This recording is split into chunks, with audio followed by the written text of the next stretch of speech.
Viva como un verdadero millonario. Capítulo 2. Lo que piensas acerca de los ricos es errado. Mi meta, ¿quieres saber cuál es mi principal meta financiera? Es gastar mi último dólar el día que me muera, no dejar nada, de lo contrario me habré privado a mí mismo. Alto ejecutivo de la corporación Fortune 50. Tienes la opción de comportarte como rico o realmente llegar a serlo. Pocos haremos algún día ambas cosas, pero definitivamente no nos haremos ricos al comportarnos como ricos antes de tener los recursos financieros con los cuales darnos la gran vida. Comportarse como rico en lugar de realmente llegar a serlo nunca ha sido tan fácil como en la época en que vivimos, aún con la devastación de la crisis financiera, pero al fin de cuentas no somos malos actores, solamente porque nos es imposible mantenernos al ritmo de los millonarios deslumbrantes, ya que si compramos un prestigioso y costoso auto, ellos compran 20, sino porque además estamos terriblemente equivocados y mal informados respecto a cómo ellos gastan su dinero y en cuanto a lo que realmente compran. En lugar de concentrarnos en los millonarios en general, estamos enamorados de los pocos ricos deslumbrantes, olvidando que, aunque ellos gastan como locos y usualmente de forma ostentosa, sus gastos no superan sus posibilidades, sino que están realmente por debajo de ellas. La familia Jay Gould fue muy famosa por gastar decenas de millones de dólares por todas partes. Ellos escasamente llevaban cuentas de préstamos otorgados acumulados por 3 millones de dólares en sus libros. Su fortuna era tan vasta que difícilmente la terminaron, y esto fue a comienzos del siglo XX, cuando 3 millones de dólares eran bastante dinero. Incluso en la actualidad, la mayoría de personas nunca alcanzará este tipo de riquezas. Aunque nos haría mucho bien imitar a Horatio Alger, a Benjamin Franklin o a cualquiera de los tantos millonarios de la actualidad, como el propietario de la ferretería del vecindario, queremos lo que tienen Britney, Madonna o Jay-Z en las fotos o videos en que aparecen, sin realmente haber alcanzado su nivel financiero. Entendemos por qué Damon Rowney, tras recibir su primer sueldo como reportero en un periódico de Nueva York, se lo gastó todo en el armario para zapatos más extravagante que alguien se pueda imaginar, aunque poseía un solo par de zapatos y tenía deudas con el casero y sus amigos. Gastar de forma extravagante es divertido, pero aunque las travesuras de las celebridades parezcan divertidas, si las imitamos no seremos más que farsantes, y sin duda en algún momento terminaremos en un asilo, si es que la crisis financiera en la que resultemos todavía no nos ha llevado allá. A principios del 2009 hubo grandes escándalos respecto a este o aquel político, planes de rescate y empleados de gigantes banqueros y aseguradoras que recibían bonos, pero en conclusión nos debimos haber escandalizado con nosotros mismos por haber creído un mito, el mito de que estamos en la capacidad de tener lo que tienen los ricos deslumbrantes sin tener nosotros los recursos financieros necesarios. El mito de que al comportarnos como ricos de alguna manera traeríamos riquezas reales a nuestra vida. En esta sociedad hiperconsumista hay un conjunto de expectativas sociales. En Estados Unidos se suele juzgar a las personas por ciertos símbolos que se exhiben con notoriedad, como los relojes y los autos. Se diría que esta enfermedad se ha extendido por todo el mundo occidental, aunque mis 26 investigaciones se han concentrado en Estados Unidos. Como veremos, ciertas profesiones son propensas a tener altos ingresos, pero un bajo patrimonio neto. Quienes desempeñan esas profesiones creen que la posición y los ingresos viven con cierto equipamiento, y la sociedad refuerza esa creencia. Lo irónico es que muchos de estos profesionales, como los médicos, se enorgullecen por el estatus que han alcanzado, pero por lo general son más pobres que los millonarios de la clase obrera. Si ellos vieran los datos concretos y los números de su balance general, entenderían que aunque tienen estatus, juguetes y gustos costosos, no tienen dinero, mientras que sus conciudadanos menos elitistas y sin buen gusto tienen menos cosas o de menor precio, pero tienen más dinero. La realidad es que la mayoría de millonarios es muy consistente cuando se trata del precio de los artículos que compra. El término precio moderado suele aplicarse a la forma en que la mayoría de millonarios usa su dinero. se aplica a todo el amplio espectro de sus posesiones, pero es que gastar moderadamente en trajes, autos, casas y demás cosas no hace sobresalir a nadie, ni mucho menos que los desconocidos te envidien por la calle. Sin embargo, ni la notoriedad ni la envidia pagarán tu hipoteca, tampoco financiarán la educación universitaria de tus hijos y ni siquiera te sostendrán cuando te jubiles. Solo porque aparece en las revistas de moda no significa que los millonarios lo compren. Miremos cómo es que los verdaderos millonarios gastan su dinero y cuánto pagan por bienes y servicios. Miremos cómo es que los verdaderos millonarios gastan su dinero y cuánto pagan por bienes y servicios. Los verdaderos millonarios pagan aproximadamente $16 por un corte de cabello en una barbería tradicional, incluyendo la propina, sin pedir citas ni tintes. Solo el 5.7% de los millonarios encuestados en todo el país pagó $1.000 o más por el último traje que compró.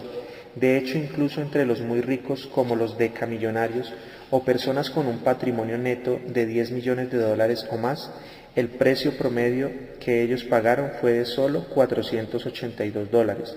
Los millonarios de hoy no compran trajes Brioni tipo James Bond. Entonces, ¿exactamente a quiénes le venden todos esos trajes de más de $2.000?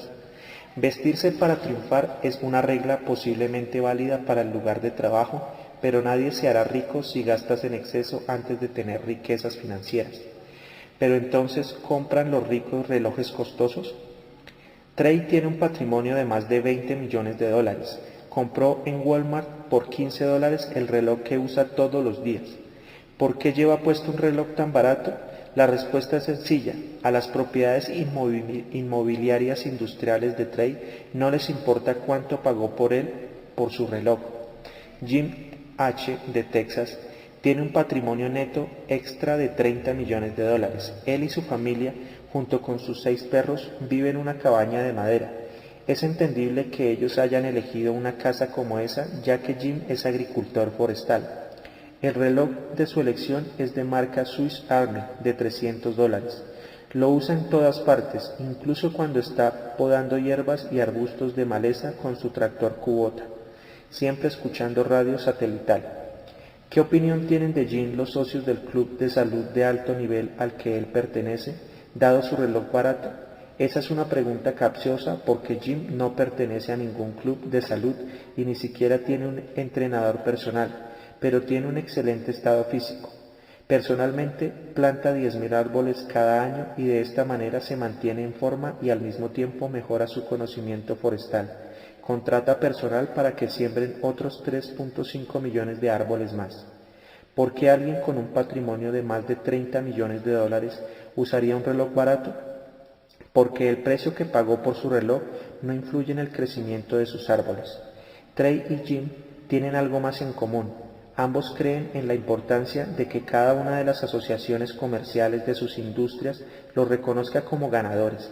Además entienden que no tiene sentido que un extraño te identifique y envidie por el reloj que usas. Sus distintivos de honor y éxito no están asociados al hecho de generar envidia en los demás por un reloj. Son ricos y no necesitan presumirlo ante cada persona con quien entran en contacto a diario.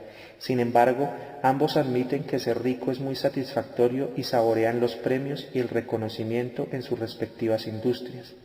La mitad de los millonarios encuestados que sí usan relojes costosos los recibieron como regalo, pero por lo menos las personas ricas, los millonarios, disfrutarán de buena comida y buenas bebidas, ¿no es cierto?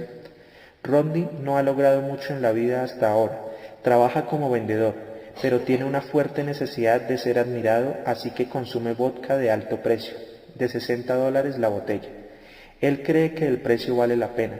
Está convencido de que al asociarse con una marca de clase superior será percibido como un ganador. Al fin y al cabo, él cree que las personas muy ricas y o extraordinariamente exitosas solo compran bebidas destiladas de marcas de clase superior. Pero Rodney no entiende que ha sido condicionado a desarrollar una fuerte preferencia por una marca superior que no tiene nada que ver con lo que los millonarios realmente beben. Rodney debería conocer a Carlton, quien tiene un patrimonio extra de $30 millones. Él es miembro de un selecto grupo de ricos de los que pagan cerca de $17 por una botella de plástico de 1.75 litros de su whisky escocés favorito. Las otras categorías de licores que les sirve a sus invitados también son de bajo costo, de la variedad económica que viene en botellas plásticas. La mayoría de millonarios no gasta mucho dinero en licores. Ellos suelen ofrecer fiestas y se consideran anfitriones cálidos y agradecidos y agraciados, pero sus fiestas tienen que ver con los lazos sociales y no con la marca de vodka que sirven. Pero la gente adinerada bebe vinos costosos, ¿verdad?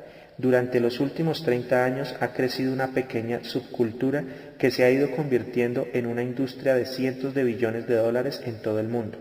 Una buena cantidad del vino que se vende no es barato, y al parecer quienes no saben hablar de vino son unos perdedores. Lo que hayas gastado en esa botella de vino que serviste en la cena de tu fiesta define tu éxito y te da entrada al club élite. Además del tiempo desperdiciado aprendiendo acerca de vinos con precios ridículos y del tiempo perdido escuchando la ridícula conversación acerca del tema, resulta que solo el 16.5% de los millonarios apenas se preocupa un poco más de lo común en los vinos.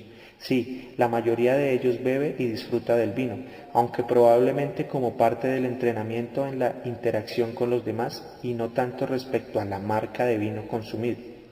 De hecho, solo el 7.3% de los millonarios encuestados tiene una botella de vino cuyo precio de venta sea de más de $100, pero casi 4 de cada 10 tienen vino de la variedad de $10 o menos.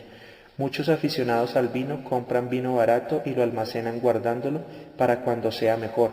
Ellos saben que las botellas costosas por lo general tienen que ver más con la publicidad que con cualquier otra cosa.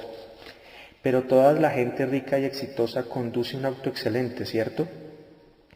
Muchos creen que todos los realmente ricos y exitosos conducen autos de prestigiosas marcas. Por esta razón, unos cuantos aspirantes a ricos conducen este tipo de autos. Según ellos, los conductores de marcas comunes como Toyota, Honda, Chevrolet, Ford y similares no son individuos de gran estatus, adinerados, ni el tipo de gente que debería ser admirada o imitada. Después de la vivienda, el mito del auto llega a ser el más peligroso de todos en cuanto a los ricos. Una botella de Grey Goose te quitará 50 o $60, pero el precio de uno de estos costosos autos ocasiona graves perjuicios a tu salud financiera, sin mencionar la depreciación inmediata tan pronto sale del estacionamiento. Sencillamente no es cierto que los ricos conduzcan autos costosos. El precio promedio que los millonarios encuestados han pagado por sus autos es de $31.367. Quienes son realmente ricos no conducen BMWs, conducen Toyotas. Pero casi todos creemos otra cosa. Mira este revelador caso. Estimado doctor Stanley, nuestro médico hace poco nos llamó para informarnos entre risas que había ganado el premio del vecino millonario. Cuando le pregunté a qué se refería, me explicó que el hospital en que trabaja había contratado a un nuevo guardia de seguridad que se rehusó a permitirle ingresar al estacionamiento de los doctores, pues no creía que él fuera un médico ya que iba conduciendo un Honda. Disfrutamos mucho su libro y deseamos que siga teniendo éxito. Cordialmente, señora Young. El médico de este caso es un millonario. A pesar de sus logros socioeconómicos, él no los manifiesta conduciendo un costoso auto de marca prestigiosa. Mejor aún, se ríe del incidente en el estacionamiento. ¿A cuántos de nosotros nos parecería divertido que nos impidieran el acceso a un sitio al que se supone que debemos entrar, al cual tenemos el derecho debido a la marca de nuestro auto? Hasta los encargados de estacionamientos hacen suposiciones en cuanto a las personas, sus profesiones y su patrimonio neto, según la marca y el modelo del auto. ¿Qué pensaría el guardia de seguridad si supiera que solo uno de cada 4 médicos en la categoría de altos ingresos tiene un portafolio de inversiones por $1 millón o más? En términos generales, los médicos que generan altos ingresos pero tienen un patrimonio neto bajo son propensos a adquirir artículos de lujo, como costosas marcas de autos, pero los médicos que son ricos según su balance general conducen Toyotas. ¿Cambiarías tu manera de pensar en cuanto a los autos si supieras que tan solo el 7% de los autos nuevos vendidos en los Estados Unidos en el año 2006 fue adquirido por millonarios, pero uno de cada 3 personas que dieron su auto viejo en parte de pago por uno nuevo tenía una situación financiera invertida? Es decir, que la deuda que tenía por ese auto superaba el valor comercial del mismo. Así que los ricos no beben Grey Goose, ni compran vinos costosos ni autos europeos. Deben comprar botes. No, la mayoría de millonarios en Estados Unidos, el 70%, nunca ha tenido un bote, ni un yate y ni siquiera una balsa. ¿Y qué de quienes tienen más que solo $1.000.000? Pues 2/3 partes, el 66%, de los decamillonarios que encuesté, nunca han tenido un bote, ni un yate, ni un barco a vapor, ni un pesquero, ni un velero de pesca, ni cualquier otro vehículo flotante. ¿Y qué de los millonarios que sí compraron un bote en algún momento durante su vida? La mayoría de ellos compró uno, lo vendió y nunca más volvió a comprar otro debido a que ellos experimentaron muy poca o ninguna satisfacción al tener y operar un bote. Pero su satisfacción con la vida aumentó justo después de descargar su embarcación. Entonces, ¿por qué compraron un bote? Muchos estaban impresionados con el aparentemente alto nivel de felicidad que demostraban aquellos a quienes conocían en las exhibiciones de botes. ¿Será que un bote impide generar riquezas? Más del 93% de los aficionados a los botes no es millonario. ¿Será que tener un bote y ser millonario son aspectos mutuamente excluyentes? En este aspecto es en el que el poder del mercadeo y la publicidad muestra su fuerza. Se invierten grandes cantidades de dinero para persuadir al público de comprar botes, mercadeo que promete felicidad instantánea. La publicidad de botes muestra a personas felices navegando por el lago con su superembarcación. Los anuncios prácticamente gritan: «Serás feliz tan pronto compres un bote», pero resulta que los propietarios de botes están menos satisfechos con la vida que la mayoría de la gente. Entonces seguramente los millonarios gastan su dinero en casas de vacaciones. ¿Quién más habrá estado comprando todas esas propiedades? De nuevo, los números muestran la verdad. La mayoría de millonarios no tienen una casa de vacaciones. En una ocasión pensé en comprar una casa de vacaciones. En ese momento no estaba nada cerca de ser rico. Llámalo crédito fácil. Era tentador y estuve a punto de hacerlo, pero casi al mismo tiempo fui contratado por una gran organización de seguros para que adelantara un estudio nacional sobre multimillonarios. El resultado influyó ampliamente en mi decisión. La mayoría de los millonarios estudiados, millonarios con un patrimonio neto de $5 millones o más, no tenía una segunda casa. Ante los hechos, pensé que era mejor guardar algunos dólares en el banco antes de comprar una segunda casa. Al cabo de 20 años después, sí compré una casa por $76.000, una pequeña cabaña con 1.200 pies cuadrados de espacio en la cima de una montaña con vista a los Apalaches. Muchas cosas han cambiado durante los últimos 25 años. Hay muchos millonarios más a pesar de los altibajos económicos y las caídas en el mercado. Según la entidad relacionada con inversiones de finca raíz, National Association of Realtors, 4 de cada 10 compradores del total de casas residenciales vendidas durante el 2005 estaban adquiriendo una segunda casa. ¿Quién compró todas esas casas de vacaciones? ¿Los recién convertidos en millonarios? En realidad, el 64% de los millonarios encuestados nunca tuvo una casa, un bungalow en la playa, ni cabaña en las montañas, ni siquiera un árbol en el bosque para pasar sus vacaciones. Si los millonarios de nuestra economía no son los que impulsaron el crecimiento del mercado de segundas casas, entonces ¿quiénes fueron?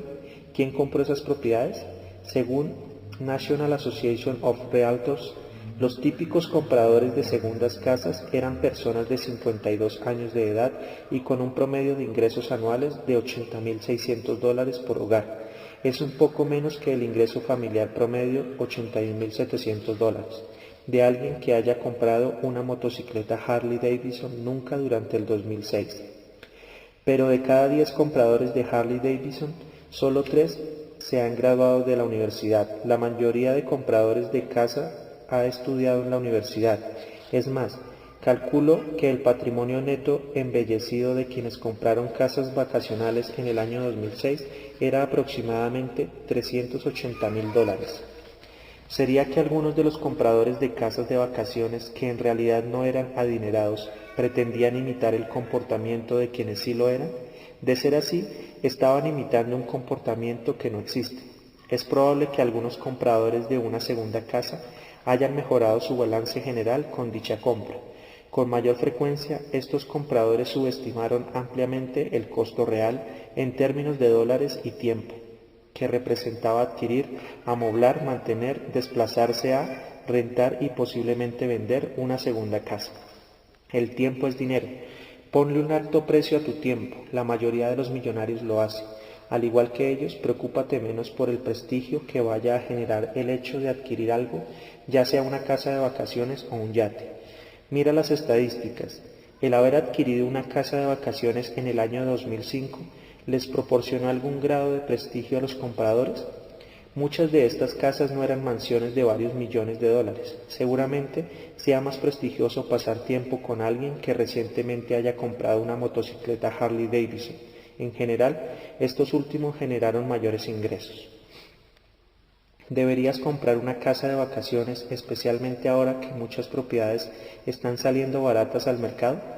Cómprala si a ti y a tu familia les gusta estar ahí y si tienes cómo pagarla. No la compres si estás pensando en mejorar tu prestigio. Al fin de cuentas, el éxito no se compra.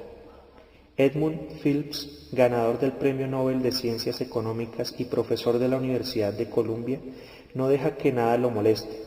En una entrevista explicó que él y su esposa, una intérprete que habla 4 idiomas con fluidez, han vivido por 32 años en un apartamento de 3 habitaciones. Ellos no tienen una casa de campo ni quieren las molestias de tener una segunda residencia. En lugar de eso, la señora Phelps dijo que le gusta viajar. El éxito consiste en ganar el premio Nobel o en alcanzar algún otro logro. El éxito no es tener una segunda casa. El pozo del dinero. Cuando elegimos qué casa comprar, miramos varios factores, principalmente los costos que genera la casa respecto a hipotecas e impuestos. Es matemática básica. ¿Gano suficiente dinero como para pagar las cuentas? Aparte de las molestias hipotecas, por mucho tiempo ha sido muy fácil responder al hecho de comprar una casa. Debido a que el costo de los préstamos se redujo, ha sido imposible comprar finca raíz con mayor facilidad. Las casas nuevas eran especialmente tentadoras. Mucha gente piensa que las casas se convierten en un pozo al que hay que echarle dinero constantemente para su mantenimiento y remodelación. Pero si estuviéramos en condiciones de comprar una casa nueva, entonces evitaríamos esos problemas. Lo que no entendemos es que el costo real de vivir en ciertas casas y vecindarios no se ve, pero es realmente devastador. Creo que tanto el tipo de nuestra casa como el vecindario que elegimos son el mayor impedimento para incrementar nuestra riqueza. Si vives en una casa y un vecindario costosos, vas a comprarte y gastar como tus vecinos. En otras palabras, los seres humanos tenemos una tendencia innata a comportarnos y ser como quienes nos rodean y encajar e incluso a competir, desde luego de una manera amigable. El tipo de casa y el lugar que elegimos para vivir suelen quitarnos la mayor parte de nuestra riqueza financiera. Todos los demás peligros son pasajeros. Las casas más caras y los vecindarios más ricos son un torbellino de fuerzas sociológicas. Como lo veremos a lo largo de este libro, entre más adinerado el vecindario, más gastan sus residentes en casi cualquier producto o servicio imaginable, desde autos hasta cortes de cabello y desde vinos hasta relojes. Quienes viven en vecindarios prestigiosos gastan más. Nuestros vecinos nos dan pistas de consumo. Si la mayoría de nuestros vecinos tiene más altos niveles de ingresos y riquezas, tendremos que alistarnos para perder la guerra antes de haber comenzado la batalla. Si la prioridad es comportarnos como ricos, entonces cámbiate de vecindario. Sal del vecindario modesto y ve a uno de alto consumo. Allá tendrás una enorme presión social para gastar, gastar y gastar más en casi todas las categorías de productos y servicios de consumo. Sin embargo, contrario a la creencia popular, la mayoría de millonarios que triunfó por su propio esfuerzo y que ha estudiado tiene algo en común. Ellos generaron riquezas precisamente porque nunca vivieron en una casa ni en un vecindario en el que la sobrecarga doméstica les hubiera impedido desarrollar su fortuna. En esencia, ellos administraron sus hogares como un negocio productivo. No solo se trata de cuánto ganes o generas en ventas, lo más importante es cuánto guardas, y el componente de guardar comienza y termina con la selección de tu casa. Comprar una vivienda costosa es muy buena forma de hacer que los demás piensen que eres rico, y es probable que no te sientas fuera de lugar. Muchos de quienes viven en casas caras ubicadas en vecindarios de ricos no son millonarios. Si de verdad quieres ser rico algún día, entonces aumenta tus posibilidades viviendo en una casa modesta, es decir, una cuyo valor esté por debajo de los $300,000. Recuerda que en Estados Unidos solo hay 4 millones de familias millonarias y hay más de 54.5 millones de casas cuyo valor comercial está por debajo de los $300,000, más del 70% del total. Solamente el 2% de estas viviendas pertenece o es habitada por millonarios. Ver cuadro 2.1. Sin embargo, hay más de 1.1 millón de millonarios, o 28.3% del total, que residen en casas y vecindarios que seguramente no serían clasificados dentro de la categoría de alto prestigio. En esta población se incluyen más de 67.000 millonarios que en la actualidad viven en casas rodantes. Desde luego, esto se traduce en un pequeño porcentaje de aproximadamente 8 millones de hogares estadounidenses que viven en casas rodantes. Pero puedes decir, no quiero imitar gente que no se comporte como rica, quiero comportarme como los ricos que viven en casas valoradas en $1 millón o más, y luego procurar tener una casa más costosa en un mejor vecindario. Así pensarás que de esta manera te estás comportando como rico. Los millonarios se concentran más en casas valoradas en $1 millón o más, pero aproximadamente solo el 27% de estas casas es propiedad o es habitada por millonarios, lo cual equivale a 13 veces la concentración de millonarios que viven en casas valoradas en $300,000 o menos. Una gran proporción de generadores de altos ingresos vive en casas costosas, pero la verdad es que muchos de ellos no son millonarios. En realidad, casi 3 de cada 4 hogares que viven en casas costosas no son ricos a pesar de sus elevados ingresos. En términos estadísticos, es mucho más fácil convertirte en millonario si vives y consumes como los millonarios que viven en casas modestas, que si vives y consumes como los que viven en casas costosas. Además de aquellos propietarios de casas que viven más o menos dentro de sus posibilidades, existen otras 2 categorías de propietarios de casas. Dentro de cada categoría de valor comercial de vivienda en Estados Unidos, hay alguien que vive muy por debajo de sus posibilidades. Entre ellos están los más de 1.1 millones de millonarios que viven en casas avaluadas en menos de $300,000. Por el contrario, hay quienes solo se comportan como si pudieran sostener su vida en una casa que tienen que comprar. Si examinaras casas según el valor desde el menor hasta el mayor, encontrarías que a medida que aumenta el valor de la vivienda, también aumenta la proporción de personas que viven muy por encima de sus posibilidades. Desde luego, esto no quiere decir que todos los que viven en casas modestas estén viviendo por debajo de sus posibilidades, y tampoco sugiere que quienes viven en casas modestas estén disfrutando de la vida, pero sí sugiere que hay mucha gente viviendo muy por encima de sus posibilidades que muy seguramente no está completamente satisfecha con su vida. La mayoría de millonarios no vive en casas con un valor comercial de $1 millón o más. Aproximadamente el 90% vive en casas valoradas en menos de $1 millón. Pero como en los vecindarios o casas costosas hay mayor concentración de hogares que generan altos ingresos que millonarios propietarios, será más difícil, más costoso y menos probable que llegues a ser rico si vives en un vecindario con alta concentración de casas de alto valor comercial. Por ejemplo, mira los números de quienes viven en casas valoradas en la categoría de $1 millón o más. Verás que 4 de cada 10, el 41.41%, generan altos ingresos, por ejemplo, con ingresos anuales por hogar de $200,000 o más. pero en contraste solamente el 27.09% de quienes viven en casas valoradas en este nivel es millonario.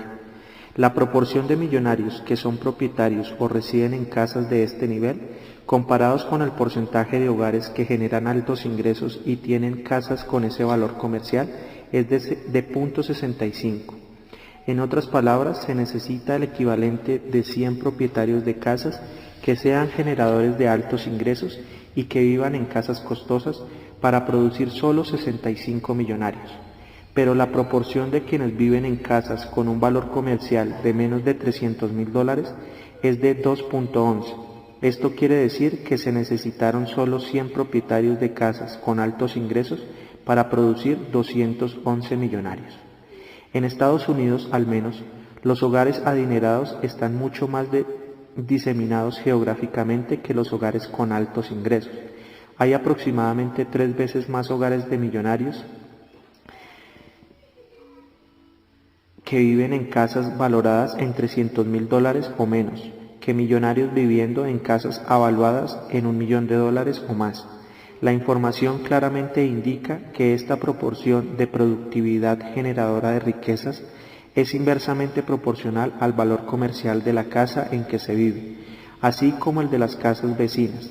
Cuando el valor comercial comienza a ascender más allá del nivel de los $500,000, la productividad generadora de riqueza pasa a un rango improductivo, por ejemplo, menos de 1.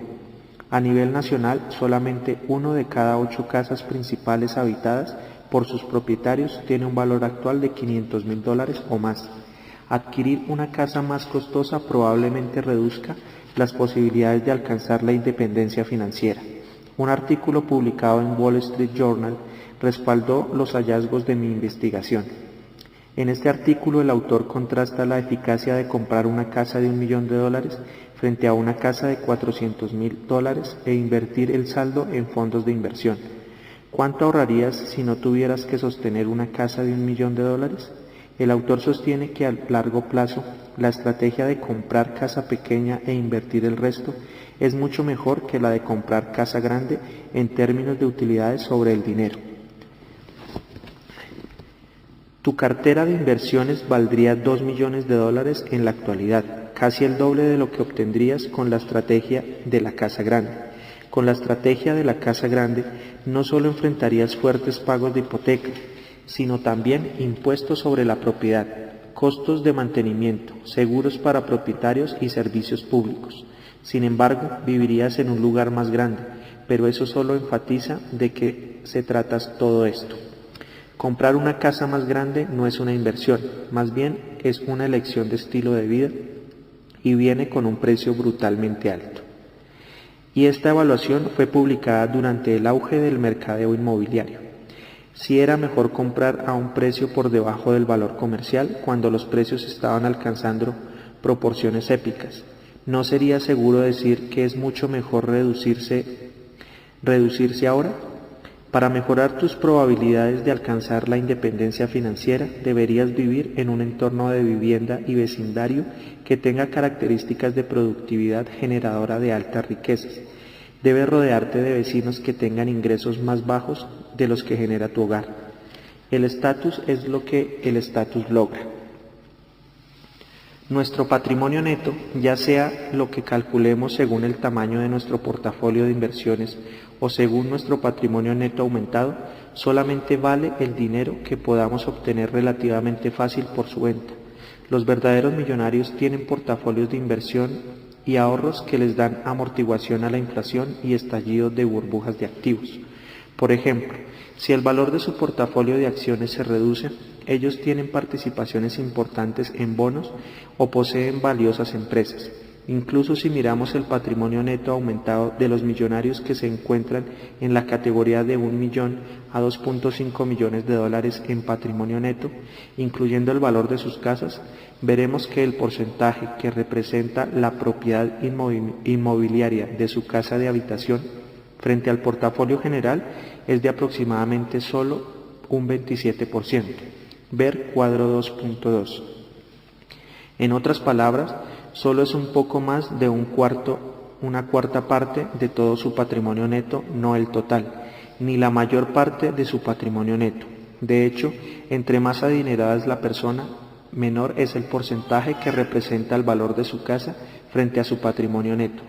También ten presente que los típicos millonarios tienen un saldo de hipoteca pendiente que equivale a al menos de una tercera parte del valor comercial de sus casas.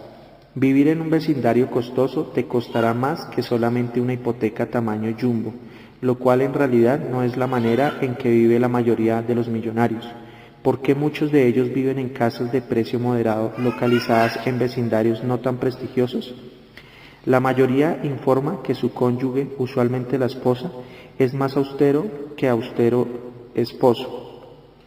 En más del 80% de los casos, el esposo de un hogar millonario es el principal proveedor de la casa. Los encuestados, que son más efectivos, convirtiendo dólares de ingresos en dólares de patrimonio neto, suelen decirle: no logro hacer que mi esposa gaste dinero, no importa cuánto lo intente.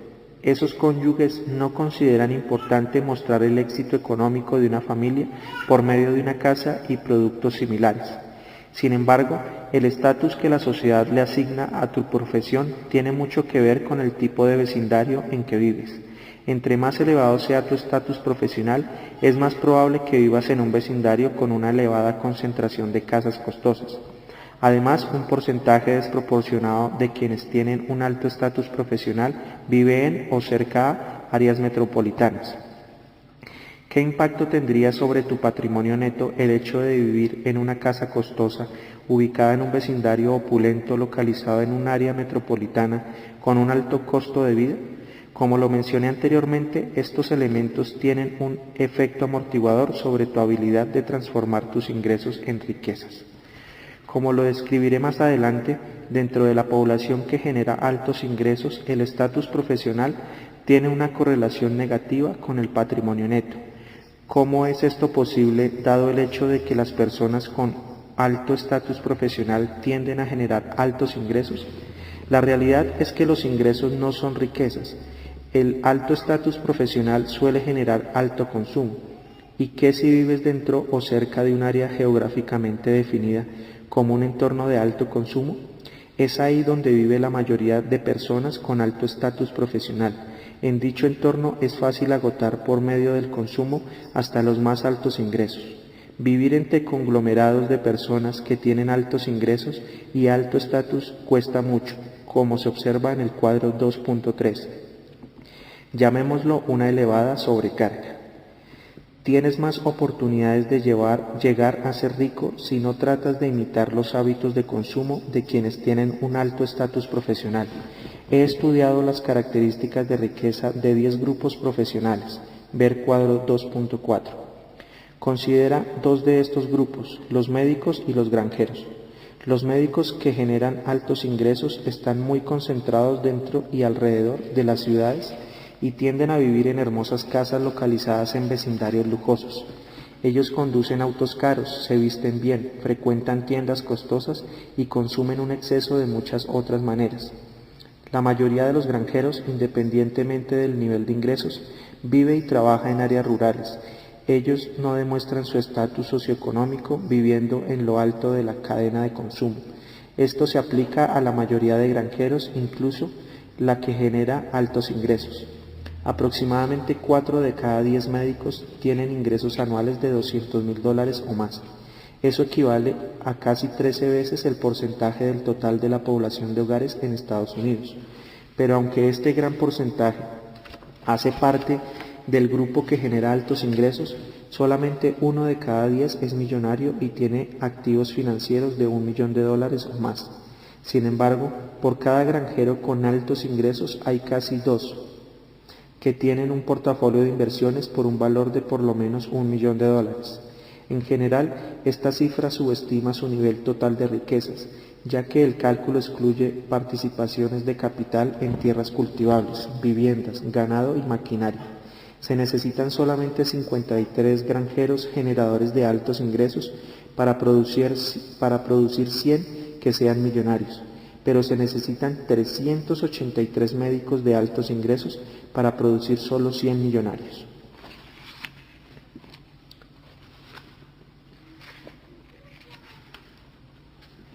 Muchos granjeros son ricos porque se ciñen a la regla básica de generación de riquezas.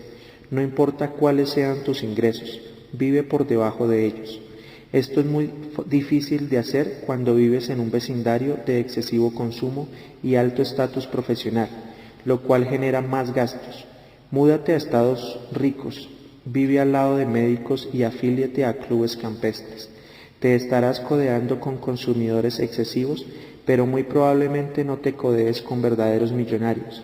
Si quieres compartir con gente realmente adinerada, entonces ve a nuestras comerciales y a conferencias y alístate para encontrarte con granjeros, distribuidores de chatarra, ingenieros y gente con ocupaciones similares.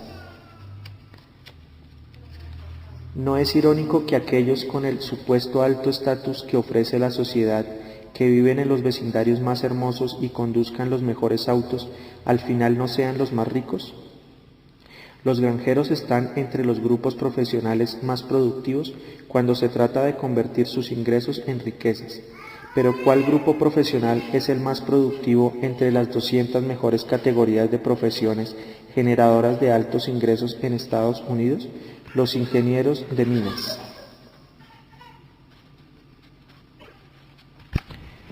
Los ingenieros de minas y geólogos ocupan el puesto número 184 en términos de generadores de altos ingresos, pero ocupan el puesto número 44 en acumulación de riquezas. Se necesitan solo 33 ingenieros de minas o geólogos para producir 100 millonarios. Ellos ocupan el puesto número 1 en este sentido entre las 200 mejores grupos profesionales generadores de altos ingresos. Los ingenieros en general son un grupo austero, están más propensos a acumular riquezas por encima del promedio que los demás profesionales de su misma edad y con ingresos similares. Son menos dados que los demás a adquirir productos que muestren estatus y marcas. Para muchos de ellos, el material, el diseño y la resistencia son factores más importantes en la selección de un producto, incluso de una casa, que connotaciones de estilo llamativo. ¿Por qué los ingenieros de minas son tan exitosos? Los estilos de consumo son una combinación de tentación, imitación y conformismo. El gasto excesivo es altamente influenciado y respaldado por vecinos que buscan estatus, pero gran parte de ingenieros de minas viven en pueblos pequeños. Muchos trabajan dentro y alrededor de minas. Por ejemplo, una casa que se vendería por más de $1 millón en el área metropolitana de Nueva York o Los Ángeles pasa a valer menos de $300,000 en Mineville. Si vives en Mineville, es difícil que compres en Brooks Brothers o en un distribuidor de BMW cuando los más cercanos están a cientos de millas de distancia. Y lo mismo sucede respecto a todas las otras tiendas minoristas de lujo, desde Saks Fifth Avenue hasta Gucci. Cuando Johnny, el ingeniero de minas, va a trabajar, lo más probable es que no lleve puesto un traje de Brooks Brothers de $800 o costosos zapatos de Culhane con borlas. Imagina si fueras un médico que consume en exceso, el Dr. Clark. ¿Qué sucedería si tú y Johnny cambiaran los lugares por 1 o 2 días? ¿Qué pensarían tus vecinos cuando vieran la camioneta todoterreno Ford 150 de Johnny llena de polvo en tu garaje? ¿Cómo reaccionarían tus colegas cuando llegues a una reunión del personal al hospital llevando puestas botas con punta de acero y un desgastado traje de trabajo marca Carhartt? ¿Te saludaría al pasar el guardia de seguridad el estacionamiento del hospital? Ya sabes cuál es la respuesta. En esencia, el sitio en el que vives define lo que eres, lo cual es parcialmente determinado por las características de estatus de tu profesión. Para quienes tienen un alto estatus, cada componente de comida, ropa y vivienda cuesta mucho más en ese sistema social. Probablemente tengas destrezas gerenciales y experiencia que se apliquen a otra industria. ¿Alguna vez has pensado en convertirte en gerente de granja? Fíjate en las cifras. Se necesitan 69 gerentes de granja con altos ingresos para producir 100 millonarios. Además, Hay algunos beneficios muy buenos de vivir y trabajar en zonas rurales de Estados Unidos. La calidad del aire es mucho mejor que en la mayoría de las áreas urbanas, o probablemente quieras administrar una funeraria. Estos son un grupo productivo, además no están demasiado concentrados en entornos de clase alta. Otros dos grupos profesionales que vale la pena resaltar son los abogados y los gerentes de rango medio en corporaciones. Observa que a nivel nacional el grupo de gerentes de rango medio ocupa el puesto número 28 y los abogados el número 5 en la lista de las 200 profesiones que mejores ingresos generan en términos del porcentaje de miembros que tienen ingresos anuales de $200,000 o más. Los gerentes de rango medio ocupan el puesto número 47 y los abogados el puesto número 5 en términos de porcentaje con inversiones de $1,000,000 o más. Pero ahora calcula la proporción de estos dos porcentajes, el porcentaje de millonarios frente al porcentaje de generadores de altos ingresos. Sin duda, esta relación resultante del 53.8% y el 36.4% respectivamente es reveladora. Esto indica que se necesita un equivalente a 100 gerentes de rango medio o 100 abogados con altos ingresos para generar aproximadamente 54 y 36 millonarios respectivamente. En otras palabras, quienes hacen parte de estos grupos profesionales similares no son muy productivos acumulando riquezas, especialmente dadas sus características de ingresos. Examinemos esto desde otro punto de vista. Se necesita el equivalente a 186 gerentes de rango medio y 275 abogados con altos ingresos para generar el equivalente a 100 millonarios en cada grupo. ¿Por qué estos dos grupos son tan malos acumulando riquezas? Esto tiene muchas razones de ser. La mayoría de ellos vive dentro o cerca de áreas metropolitanas y tienden a vivir en casas costosas localizadas dentro o cerca de exclusivos vecindarios. Así que gasta como corresponde, dejando poco para ahorrar e invertir. Los acumuladores de riquezas más productivos gastan mucho menos de lo que pueden pagar por casas, autos, ropa, impuestos, vacaciones, comida, bebidas y entretenimiento. Como muchos millonarios lo ven, vivir en un vecindario costoso es una mala idea. ¿Por qué vivir en un vecindario de $1,000,000 cuando uno lleno de casas cuyo valor oscila entre $300,000 y $400,000 funciona perfectamente? Los verdaderos millonarios entienden que cuando vives en una casa lujosa, también compras un estilo de vida lujoso. Dentro de este estilo de vida también se encuentran las presiones sociales, como por ejemplo para redecorar con frecuencia, hacer parte de un club campestre y que tus hijos estudien en escuelas privadas. Los impuestos de tu propiedad siguen subiendo, junto con el costo de los servicios y los seguros. Además, los precios de servicios cercanos tienden a ser más elevados desde las tiendas de alimentos hasta las lavanderías. Por último, pero no menos importante, está la percepción de que la descendencia tiene algo que ver con la manera en que se expresa la riqueza y que en esencia los más ricos son descendientes de Mayflower. En realidad, ningún grupo ancestral domina la población de hogares que viven en esas casas valoradas en $1,000,000 o más.